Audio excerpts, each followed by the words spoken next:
Pasukan Israel di Lebanon Selatan semakin berulah. Setelah sebelumnya nekat membangun pangkalan dan meletakkan tank di dekat pos PBB, kini 2 tentara Indonesia dilaporkan terkena serangan. Militer Israel pada Kamis 10 Oktober pagi menyerang markas besar pasukan PBB atau Unifil di Lebanon.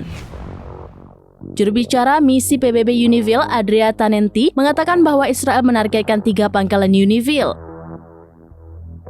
Ketiga pangkalan tersebut terdiri dari markas besar Unifil dan 2 pos Unifil. Akibat salah satu serangan tersebut, 2 tentara TNI dilaporkan terkena tembakan tank Merkava milik Israel. Unifil mengungkap kondisi TNI setelah terkena peluru militer Israel. 2 tentara Indonesia mengalami luka ringan pada kaki dan kini dalam kondisi normal. Kendati demikian, mereka masih dirawat di rumah sakit. Sementara itu, Menlu Republik Indonesia Retno Marsudi bereaksi keras setelah terlukanya 2 anggota TNI di Lebanon. Retno mendesak pihak berwenang melakukan penyelidikan atas serangan tersebut. Ia juga meminta militer Israel bertanggung jawab. Retno menegaskan pasukan Unifil yang bertugas di Naqoura, Lebanon Selatan berada di bawah mandat Dewan Keamanan atau DKPBB dalam upaya menjaga stabilitas Lebanon.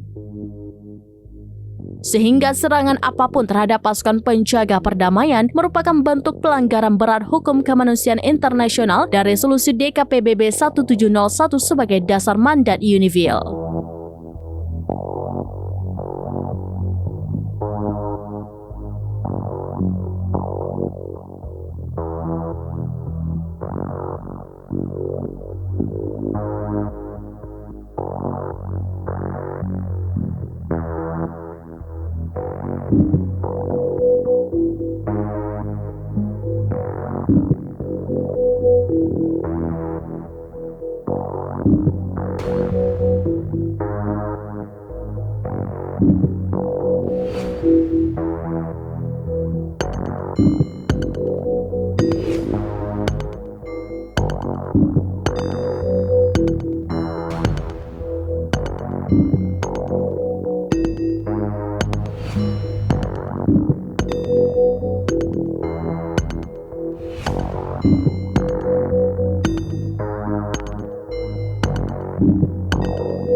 Download Tribun X sekarang, menghadirkan lokal menjadi Indonesia.